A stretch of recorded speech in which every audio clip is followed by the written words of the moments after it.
I'm dyslexic. So I couldn't articulate to you in written word. I couldn't articulate to my teacher what was going in my mind.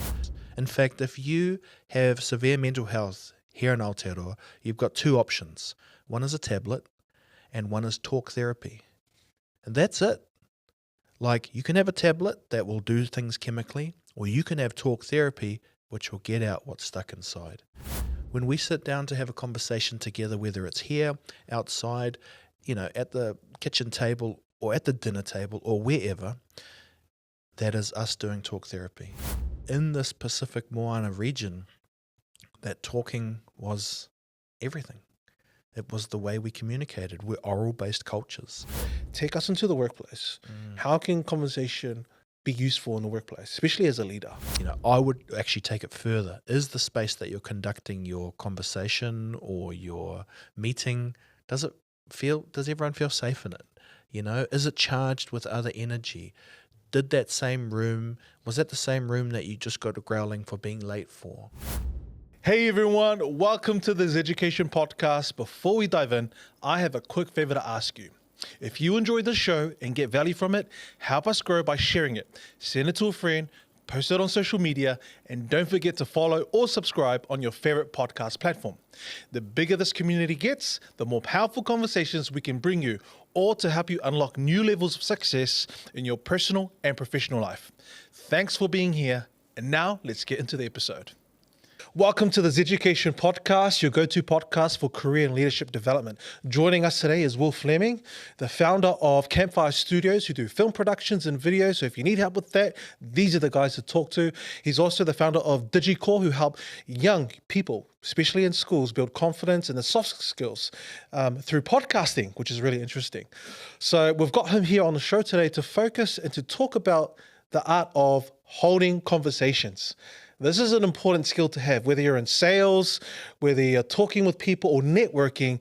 Just like the ability to hold a conversation is important. Like, some people don't even know where to start. It's like, what do I ask?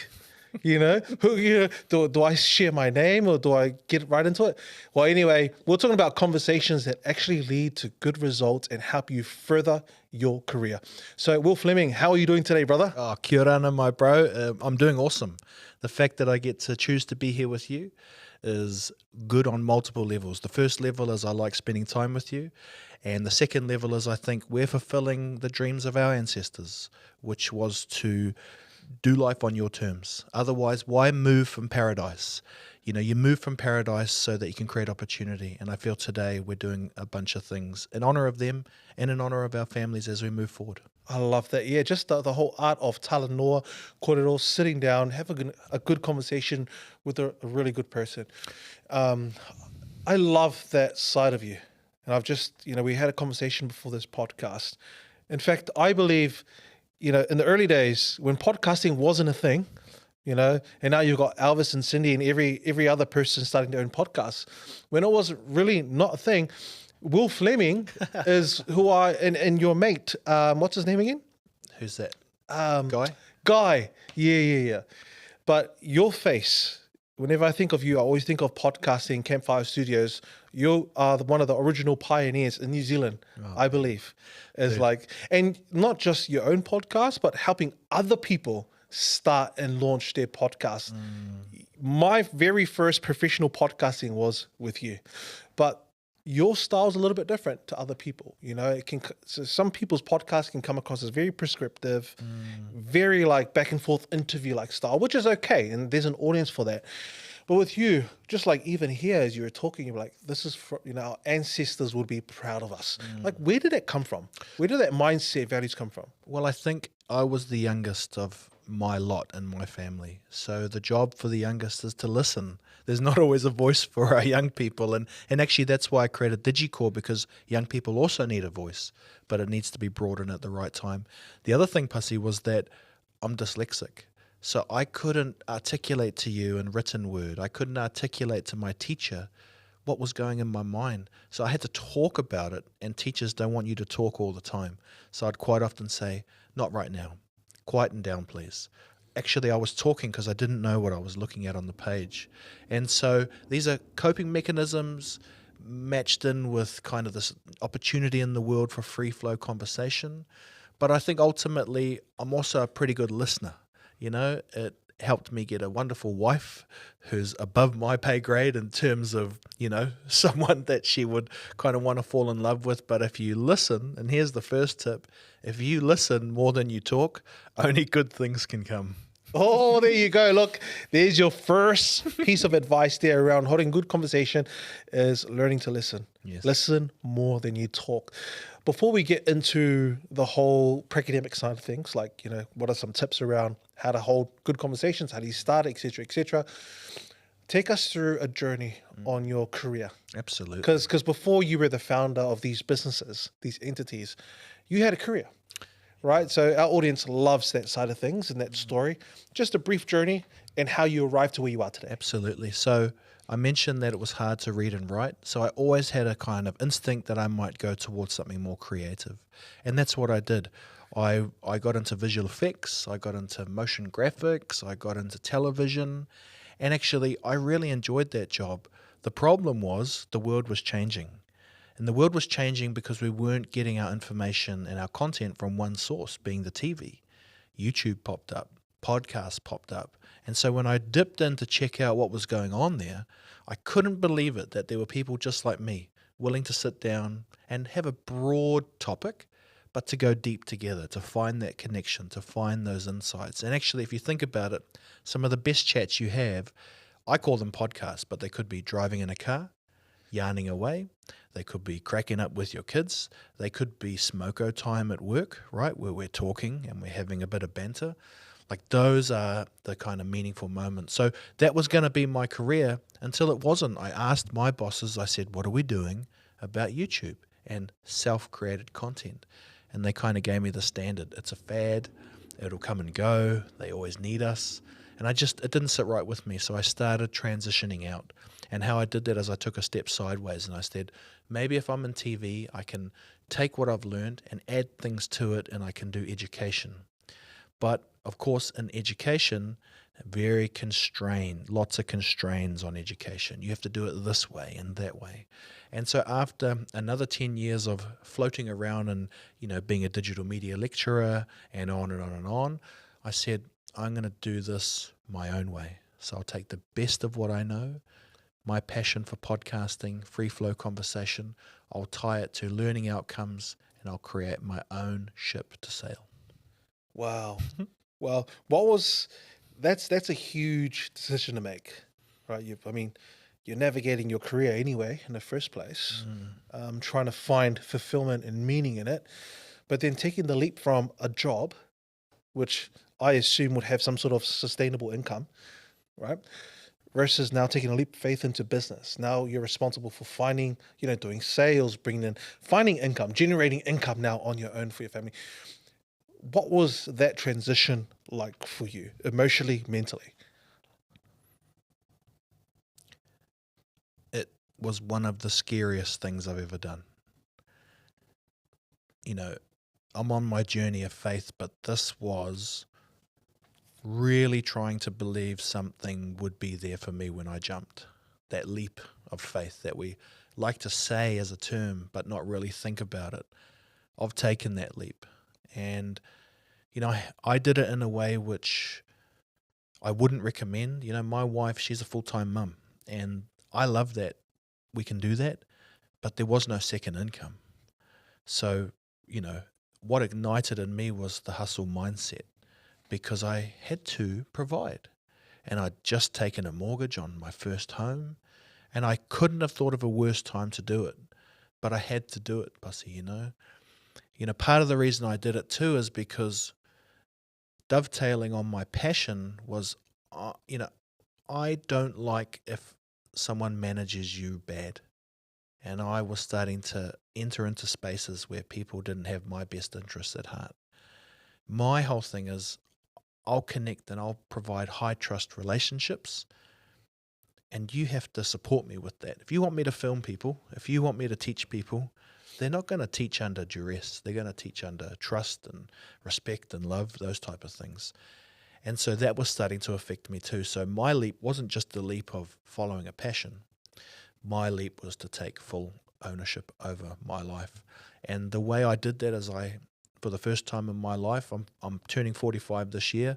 This happened at 41, 42 years old. So this version of Will is very new. I was seeking mentors, and I met a gentleman who is the New Zealand's best podcast guest, but no one can get him, a gentleman, a Samoan businessman called Ulu Aiono. He's located in Melba in Manukau. And that's just a joke because he has all his meetings there, but I met him, I networked with him on LinkedIn, and I just had a bit of a vibe. I said, I've read your bio, and you're doing everything that I'm hoping to be one day. Can I have coffee with you? And he's had, 30 coffees with me since then. But his first meeting with me, when I told him what I was going to do, he's the first person I met that wasn't fazed by my idea to take the leap. And I said to him, Ulu, have you got any advice? And he said, what's your why? And I said, I think it's my family. And he says, stop. That's not your why. So until you have a proper why, you can have mine. And he said to me, your why from this day on is to do what you want, when you want, with whomever you want, as often as you want, or not. Wow. And he said, Will, 99.9 of people can't say no. You need to be one of the people who can say no. And so I took that into my world. I've since adapted my why, but I took his why, and I just it didn't make me a bad person. It didn't make me anything else than me. It just gave me some boundaries, some constraints as I took that leap. And so I've tried to honor that, When I worked with you, Pasi, it was because I wanted to work with you. And you wanted to work with me, and we were going to go on a voyage together to create your podcast, the first podcast. And I've operated in that way, and of course you have to adapt more and bolt more things onto your identity, and I'm still in that process. But that was a huge moment for me, and one that I'll be forever grateful that someone above me gave time to share some knowledge. And he says, Ulu said to me, you'll come back to me one day and we'll laugh. And I said, why will we laugh? And he said, because most people don't hop off the canoe. Most people stay on. But you have to be one of those people who will hop off. And I said, man, I've heard about you, Ulu. I still don't know why you are meeting up with me. And he said, I recognize your search. And so, I haven't seen him in a wee while, but we'll catch up. Yeah. He said, do you want to catch up? And I said, I don't need a mentor at the moment. I just need I got my direction. I got to fill these sails and keep sailing. That's cool. Yeah. That's cool. And what's your why now today? Yeah. That was back then. Like, has that changed? Has it evolved? Yeah, it has evolved. I've done lots of self-reflections. There was parts about that why that I didn't like. So my why today is to create spaces where I can ensure that you and I both feel safe, and that the magic of whatever we're doing within that can take place. I can guarantee with someone that there can be a great moment, but you have to allow me to work with you to create that space. So there is a more detailed written version of that, but that's the essence of it. That if there's no space, then I'll go and create that space. When I'm in a school doing podcasting, I say to the students, oh no, you got this wrong. This is the best place to podcast.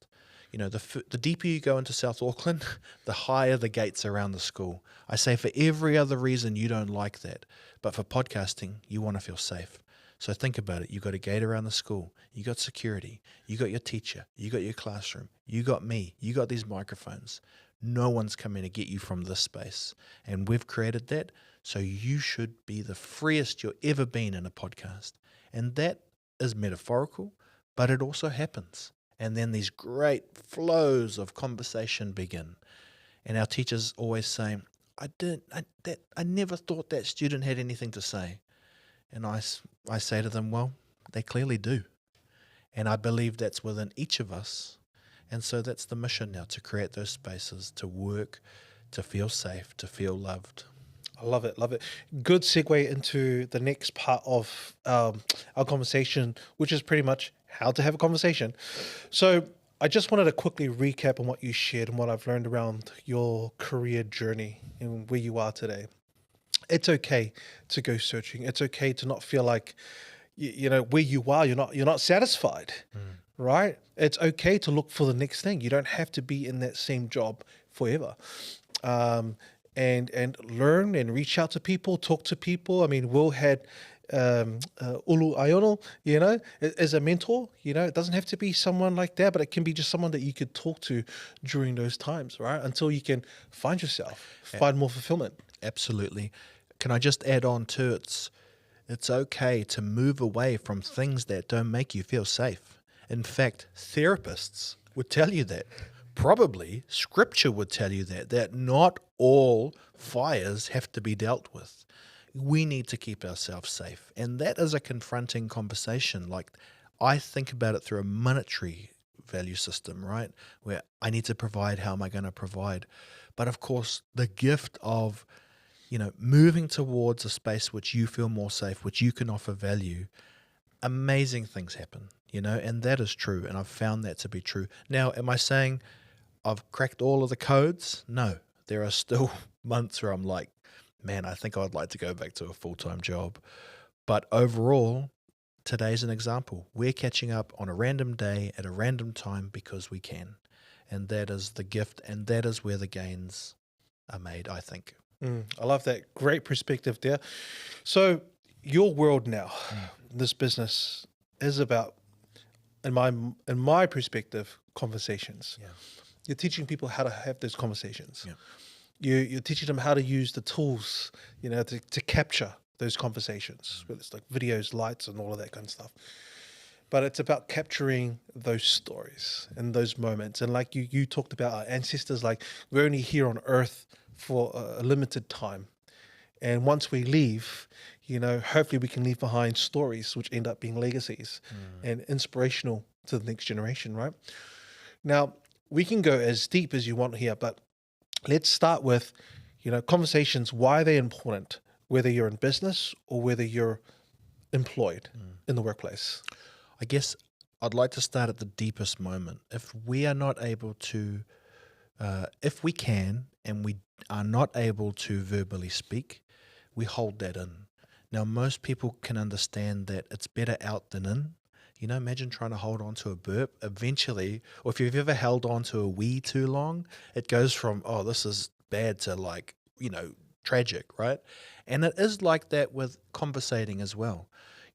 Let's not forget that the art and the service of counseling is meaningful conversations. In fact, if you have severe mental health here in Aotearoa, you've got two options. One is a tablet and one is talk therapy. And that's it. Like, you can have a tablet that will do things chemically, or you can have talk therapy, which will get out what's stuck inside. And that is what I mean by podcasting. Podcasting isn't just content. It's talk therapy. When we sit down to have a conversation together, whether it's here, outside, at the kitchen table or at the dinner table or wherever, that is us doing talk therapy, and we have done that, and we come from people in this Pacific Moana region that talking was everything. It was the way we communicated. We're oral-based cultures. And I don't like that we've forgotten that. Sometimes it feels like the movie Moana. It's like we didn't just forget how to sail. We forgot how to talk. How can it be that our young Māori and Pacific kids are in school and everyone thinks they're the shy ones? This is not our ancestry. It is not the way it's supposed to be. And I don't like that we're in a system where it doesn't encourage our people to talk. Let's talk about some of those barriers. Why is it so hard? Because you're saying it's part of our DNA, right? And our history, where we come from, our whakapapa, in terms of having these talanors and kōreros, right? And it's more than just words and speaking to another person, listening. It's about connecting with the other person. It's about understanding them, and it's about them understanding you. And I like that you talked about, like, talk therapy is basically, it's healing in the form of through conversation, right? Or communication.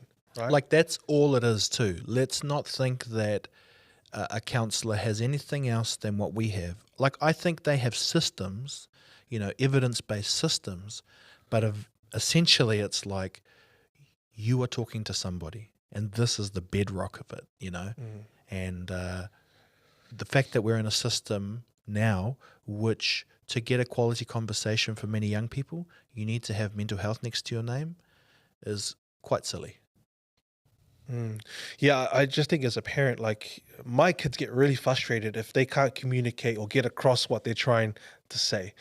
It's like, hold on, dad, it's like, oh, you mean, it's like, no, dad, and they just get frustrated because I'm like, oh, that's not what they meant, But even little kids, like just feeling heard and having a voice and to have someone actually understand you, not just hear you, that I feel like is an essential part or a necessity that every human being needs.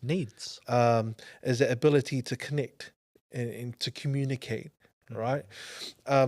So I love that, communication is so powerful, so influential, so important that it can even help with someone's healing journey. Take us into the workplace. How can conversation be useful in the workplace, especially as a leader? Yeah, absolutely. Well, I think sometimes we certainly get lost in our preparation.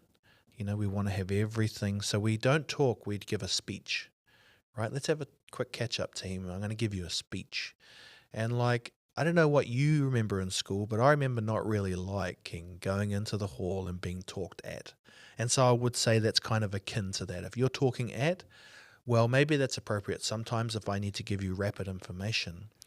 But why should it wait till we're offline to have a great chat, So I'd say that's kind of one thing I'd change, like have preparation.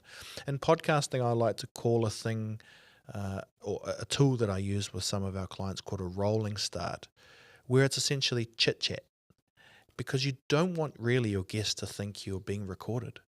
You want them to forget about everything. And I would say that's applicable in the workplace too. So like chit-chat can go on too long, but it is a fine line, and I guess it's, I would actually take it further. Is the space that you're conducting your conversation or your meeting, does everyone feel safe in it? Is it charged with other energy? Was that the same room that you just got a growling for being late for? Are you providing a safe where someone would feel safe to receive and to share? And I think if we really look at that, the true answer is not really. We it could be, for example, that you've gone around the room, but you have introverts in your team, and now they're put on the spot to, how was your weekend, in front of everyone, For an extrovert, oh, my weekend was awesome. But for an introvert, you just brought all their fears back about being isolated, And I think that's what happens to a lot of our Pacific kids, a lot of our Māori kids. We're proud, we're humble, we're taught to speak at appropriate times, right? And I think all of that kind of gets confused. So, in our modern world, do we really need everyone to sit around? Can we not send an email? And if you're a leader, could you not pop around and form a relationship that could get interesting ideas to your team, but make it more intimate? Like a podcast, you'll often see as two people, because three's a crowd, but two people, we're in it together. Yeah, I love that.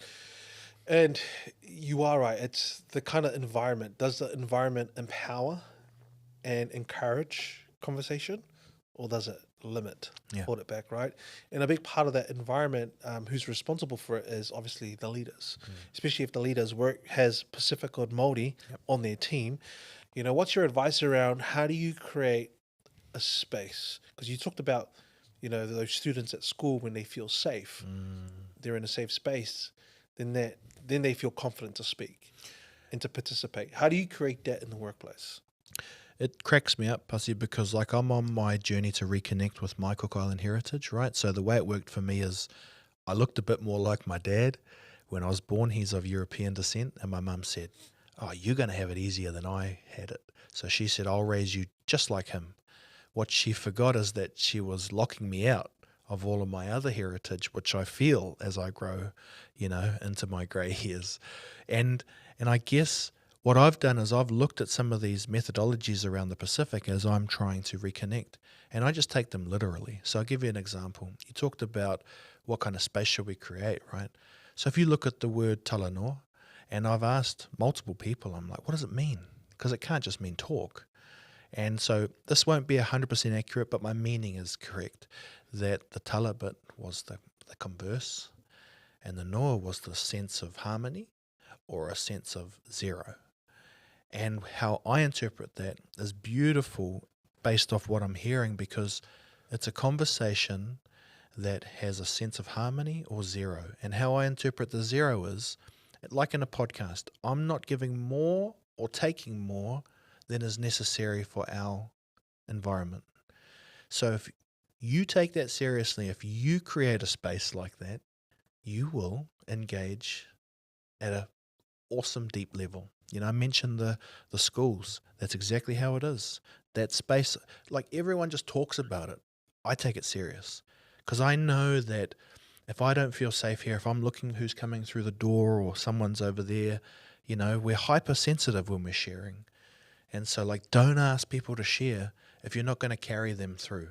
So it's not just the talk, right? It's the talk with harmony. So would you say that, I love that definition, by the way, talanoa, you know, converse, zero, harmony.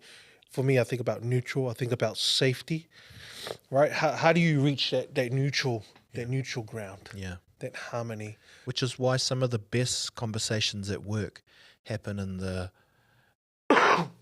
lunch office, because it's not charged. We're just here to eat. I don't need something from you. I'm just here to have a, you know, here, he wants to share some food. My wife made extra, you know, and it's like, that's our space. I love that.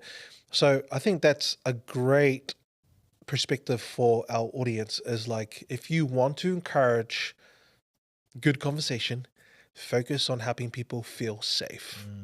Like, safety should be the foundation, starting point. Whether it's, hey, if you're teaching online, and some people get a little bit scared and nervous online too, not just in person, you know, how do you create a safe space online? Yeah, sorry, just to interrupt. I'll tell you what's not a safe space. We'll join a meeting all together, and the teacher of, you know, other than Māori and Pacific origin will say, oh, we need to do a karakia. Any volunteers? That's not a safe space.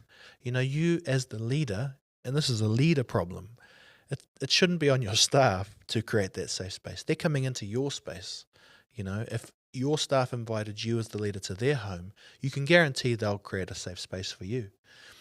But as your job as the leader is like, yeah, you've got to do it all. Actually, you got to lead, you know, and this is the main thing. If you're feeling bad at work because you're being put on the spot, that's actually not your fault. You know, this is someone misinterpreting sharing. And it'd be like me putting you in the middle of the road and you've got to talk to the next person that drives. You're like, whoa, what am I going to do here? Some can thrive. Some, they'll never revisit it again. And I think that's what we see in young people and all people. If you put someone on the spot and you don't carry their energy, they won't share with you. Yeah. They'll tell you what they think you need to hear, but I ain't sharing anything with you. Unless, like, with safety is also that trust, you know, and this is why I love Māori and Pacific culture. It's like, before we do anything together, there needs to be a level of whakawhanaungatanga, right? Like, there's got to be, like, we got to connect. I've got to know you, you've got to know me, so that we can both feel safe and okay in each other's presence. Right. And I guess that comes with, like, knowing you, knowing me, and then knowing who are we. And so you got to be able to create that space. And I think for any leaders out there, like, just treat it as a learning journey. Sometimes you're going to make a mistake, but constantly ask yourself, how can I make the next conversation more better, or the next conversation more safer for my team? Yes. Right. Can you take us to, because I assume you do a lot of networking. So you're meeting new people. You're in new spaces, and for a lot of people that can be quite nerve-wracking. But you know, you have to have conversations in order to network and do business. Right. So give us some practical tips and advice around, if you're out there networking with strangers, new people, how do you have conversations that actually start moving you towards achieving your goals? Yeah, interesting. Well, we're all built slightly different, you know, and that's just something for each of us to kind of bolt on the appropriate skill sets we need. But I love the coffee because it's a neutral environment, right? If you're going into a space and there's a hierarchy, for example, there is a hierarchy when you meet a mentor, but you know your role. Your role is to learn. But if you go into a space which is neutral, which most cafes try to provide, you don't walk in there and think I'm part of anything else than just this space of a cafe. And there's coffee there and I know the rules. Then that's good. That's a kind of hierarchy-free zone. And so the other thing too is like, are you meeting about something that you're comfortable about meeting about? So if you know you need to be there to make a sale, you're going to bring some charged energy in. If you know you're there to make a network because you admire someone's work, it's going to be a lot easier. And for me, how that played out is I was part of lots of meetings that I didn't really want to be there. I didn't agree with what was happening in meetings, and my body would perspire. I'd sweat. So a good gauge to me, if I'm feeling comfortable, is if I'm sweating a lot. Like everyone sweats, and I'm a big guy. So I've had that I a few do times sweat. myself, to be honest. Yeah. And Yeah. and your body is actually telling you, right? Like the body keeps the score. It's telling you what's going on. And like if you have too many of those bad interactions, well, guess what? You will start getting into that mental health zone. But if you can kind of be in a neutral zone, if you can be in a position to not be there for the wrong reasons, like let's say I really need something from you today, Pasi, which is like, let's just brainstorm. Behind the scenes, I need a new client in Puki, right? And I'm trying to tell you, actually, you're not asking for this, Pasi, but I really need to come and film some videos and I'm leaning on you. You'll feel that, but I'll feel that, and that's not fair if I've come into this space under the impression that we're going to be having this podcast. And so that would be the big takeaway. If you want to network, then find people that you want to network with and just be honest about what you're going into, and you will probably find you'll have a deeper connection. The other thing too is you can't control the other person on the side of the room. So networking is a great way to kind of get a gauge of that person. Not everyone, not every energies link up. Some do, some don't. I've had mentors who were kind of too much for me, and so I guess, it's a trial and error. But again, that word safety, think of that talanoa. Are you going in there to have a conversation that's equal or at zero? Or are you going in there on energy 100? I love that, coming back to the whole concept of noa and that harmony, finding that neutral space. And I totally agree with that in terms of preparation. Like think about, ask yourself, what kind of energy do I want to bring into this conversation? Like before you even have the conversation, like start thinking about the kind of conversation you want to have. Like you said, what kind of energy can I bring to it? And managing time around, because you could be in a meeting, you'd be like rushing, you're like that conversation is going to be poor because your mindset is like, I've got to wrap this up, I've got to move on, right? So a lot of preparation comes to like how you manage time, how you manage your energy. It's all of that kind of stuff, right? There's another question that I had, I want to share when I go to networking events too. I remember my first time, I was very nervous and be like, what do I say? It's like, who's this person? How do I convince them? And I've noticed that when I go in with the mindset trying to convince somebody to buy from me or convince them to like me or want to get to know me, then I get a little bit nervous because I'm having to persuade this person. Right? But if I go in with a curious mind, I'm just going curious, like I want to learn about what you do. I want to learn about your business. I also want to learn about you as a person. Like, what's your story? Right? And I feel like that just opens up a neutral door. And they feel, less intimidating questions. Yes. Right? Yes. Do you think there's that level as well? In terms of having a good conversation, is being curious and going in with the mindset to learn? Yeah, absolutely. I mean, that's how we build friends, right? Like if you wouldn't consider someone a friend if I just talked at you. Half of the friendship is the listening part too. And like we do have friends that talk too much. I'd probably be on that category for some of my friends. But also like the engagement is you got to listen and you've got to add and you repeat that. I like to call it in podcasting that will hold each other up, because it's not obvious that, we think if I'm going to interview you or you're going to interview me, what if they leave me hanging? And there's a possibility. We have that imagination that if you're like, hey, Will, so what's your tips on that? And what if I just give you those vibes? Now you're not thinking, what's my next question? Now you're thinking, oh no, I've got to hold this person up. Also the interviews, I'm sure you've had them, where you just have to keep asking questions. It's not actually a conversation. It's just you delivering questions. That can happen. People want to go into that mindset if you let them. I'll just answer your questions, Pussy, and you just keep going. But there's never enough questions. So you've got to set the tone to say this is like a tennis game, back and forward, and my ideas will give you your ideas, and your ideas will give me my ideas, and that is that kind of more symbiotic relationship that can start forming this bond. And I think out of that, if you can really get that right, you can amplify the outcomes of that. I love it. I love it. Before this podcast, we were talking a little bit about AI, right? Where do you see something like AI, artificial intelligence, being a useful tool for helping us be better at having conversations or better communicators? Yeah, it's a fantastic question. First of all, remember, I feel like I've been prompting, and prompting is how we talk to AI. We kind of tell it in the form of a prompt. I feel like I've been prompting my whole life because I couldn't read what was on the page. If we were in class, I'd be like, Pussy, what does this mean? Pussy, can you tell me that in 5 easy bullet points? Pussy, can you summarize this for me? And that was my whole life. So I've taken to AI like fly to poo, because I know how to prompt, and so the way I use it is wild.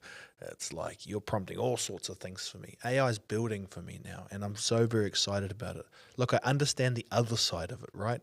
Which is data sovereignty, the idea of our jobs being taken. But I'm an optimist. I would like to think that others would see that too. So I see technology very simply. If it doesn't make our moments more meaningful, like it's cool that the cameras and stuff are on us, but they're here to serve us. And you can look at it the other way, right? You could think, I got to get another podcast this week for the algorithm. That's you serving the algorithm.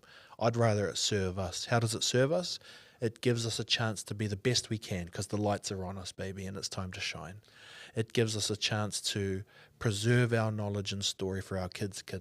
They can go back and watch us in 1080p?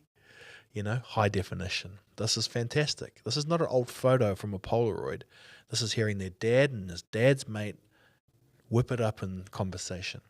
So that's what I think is exciting about AI. But the other thing I think is exciting is, I'll give you a story of a friend, Joe. Joe was on my podcast a while ago around mental health, talking about suicide prevention. And I said, Joe, man, you are here to share these moments. What were the contributing factors? That's what they call things that if you have enough contributing factors, you get negative outcomes that will lead you all the way down a really dark path, right? And one of the contributing factors Joe shared was the story around being a translator for his Samoan parents when he was 11. So they came over to Aotearoa. They were sitting in winds, and the parents said, you need to translate for us.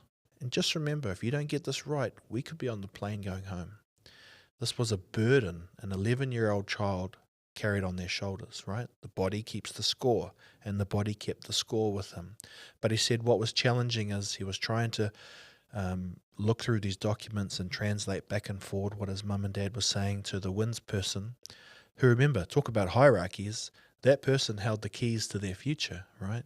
But at the corner of his eye, he could see a window, and in that window was a playground. And there was other kids his age playing out there. And Joe said to me, that's what got me, Will. I'm in here where I could be out there. And you know what I think about that story today? Now, what would we do? We would have AI translating what's happening right now. We'd get the letter from Winds. We could take a photo. We could put a simple prompt into ChatGPT to say, translate this into Samoan or something that my parents can easily read. And then you could record them saying back, and that could be translated and written out into a letter. Now, we agree that writing your essay in school with GPT's probably not the best idea, but no one said we can't write a reply to wins with ChatGPT based on an input of another language. And so the power of this technology equalizes what we never used to have, which is access to information, access to language, and it already does that in a free form right now. And so we need to advocate. Our generation needs to advocate to say, no more Joes in the office translating. Joe needs to be outside playing with the other kids. Let the technology do that job. That's what AI represents to me. Wow. I need a cough. 38.25. Remember to edit that one.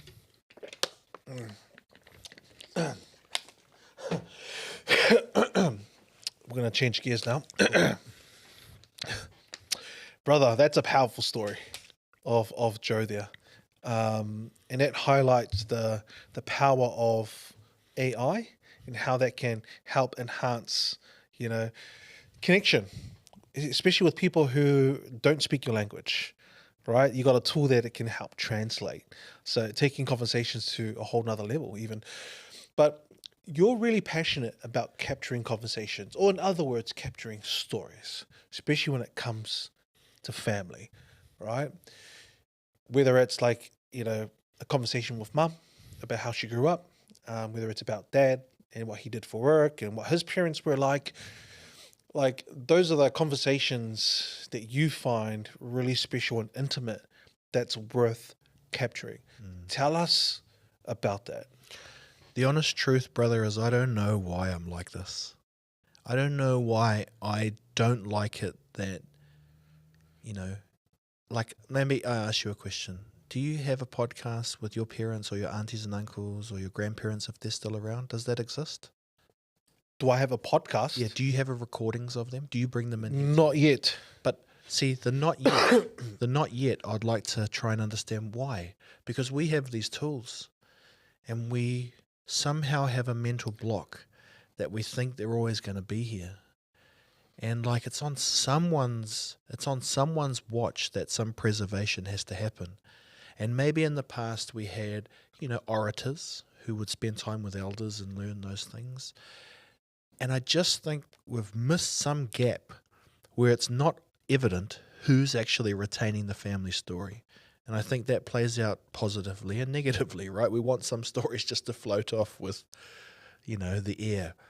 But when it comes to for something like land or inheritance, it's very complicated if that's just oral based. Really? Did that thing say that? I thought it sounded like this, And that happened to me actually. So I lost my mum 3 years ago. And so part of the reason I'm so passionate now about spending time in our Pacific communities is because that makes me think of her. She was very connected to her Cook Island family. The ukulele and the laughing and the yummy kai moana. And so I feel like when I'm podcasting, when I'm helping preserve stories, it makes me think of her, but it also makes me think that when someone passes, yes, there's a whole other realm for them, but they can still offer us just like a book. If someone writes a book, you don't read it thinking it's them. It's an essence of them. It's a memory, and it's a memory that you can engage with in this realm. And so that's how I like to think about stories, whether it's podcasting, whether it's trying to get them somehow to transfer that knowledge, other than just memory. Why would we leave it to just memory? We don't do that in our relationships.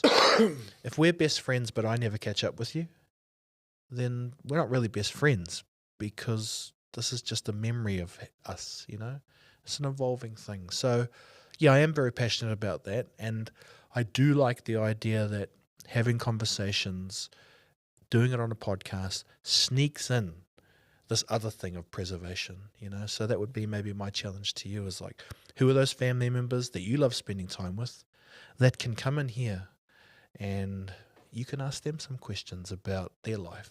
And, if there's knowledge holders, and I've kind of been telling the people I work with, you're a knowledge preserver. So there's a space for young people at the table too. you know. Our elders can't do that. They serve in other ways, you know. And it doesn't just have to be a podcast, eh? Like, Absolutely. you can pull out your phone. Everyone's got a smartphone. Absolutely. Like hit the record button. Yeah. If they're too whakama or shy to be on video, just capture audio, right? 100%. And with AI tools, you can document and convert them into, like, you don't have to sit there and write a journal anymore or type up a blog.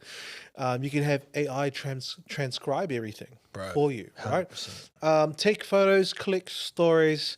I've got my parents booked in. Good. But we haven't done it yet, but we've booked in. Yeah. So they know, Dad, I want to hear all your stories. Dude. Especially, man, I took them out to the cafe last week. In fact, we were talking about wills. I took them to the lawyer to sort out the wills and stuff. And, you know, and my parents, whenever they're with me, they're just telling me all these stories, and I'm like, man, I want to capture this, Dad. Yeah. But I absolutely agree with you, because my mindset is like, we're all going to pass away. That's right. No one can escape death. Like it's gonna come for you sooner or later. But you know, what can you leave behind as a gift for the next generation? Absolutely. Like your story. There's lessons in there, whether it was a challenge or something positive. Because some people might feel like, I don't have a story to tell. And most people feel like that. You know, if you talk to your parents and you say, I want to interview you. What do you want to interview me for? I got nothing to tell you. But of course they do, right? They have mannerisms and preferences, and, you know, like a mama can tell you something one way, and then an auntie can tell you something another way. And no, it is the bottleneck, you know, which is like, the reason we don't is because it's correct. We're supposed to focus on the light. We're supposed to focus on the living. But it is good to try and find a way to think about when they're gone, for your kids, for your kids' kids. And so it's really freaky you're talking about all this stuff, because literally I just built an app around this problem, right? I don't like that we need all the gear to do all that. Why do we need all of that gear when we have our smartphone right there? Yeah. And it should be smart for us, smart to help preserve this knowledge. So, you know, we can chat offline and maybe come back on another time to share that story. Yeah, definitely. Once it takes off too, you know. Look, brother, thank you so much for just being generous with your time, and just, you know, talking about conversations from all different aspects of life, whether that's professional or personal, and definitely, you know, emphasizing the idea or the importance of capturing these conversations, these stories. You know, I like saying conversations, especially when it's public speaking. Like when I think of presentation, again, I come back to that mindset of like, I'm here to try and present, influence, or persuade something. Whereas conversations, like, it's you and me. Yeah. We're talking together, not me talking at you. Right?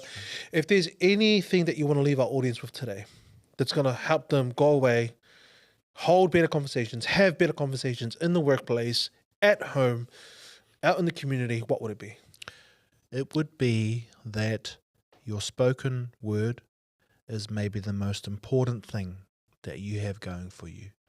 Because I like to think about it like this. If you can be confident through your speaking, you have an opportunity to build a network. If you have an opportunity to build a network, you have an opportunity to create an opportunity. It's a bit clunky. I'll get better at that. But you understand kind of where I'm going. Makes sense. You can't just hope for an opportunity. You have to be able to verbally, or, you know, use your other communication skills to build that network. That might be a mentor, it might be a friend, that might be, you know, a potential partner. Then you've built that network. And just like we've experienced with our happy marriages, that is that playing out. Say something interesting, listen to them, ask to go on a date, hope for the best, get married, have beautiful children, go on a journey together in that order. And that starts with, you know, you being brave and saying, hi, how was your day? Yeah. You know, having small talk creates the big talk. I love that. Very powerful, big way to end the podcast. You know, the importance of having those conversations at home. You know, if you're not having conversations because you're staring at your phone too much, maybe you need to rethink things, right? And especially in the workplace, right? Communication is everything. So again, brother, thank you again so much for your time. Will Fleming, founder of Campfire Studios and Digicore. And that's a wrap for today's episode.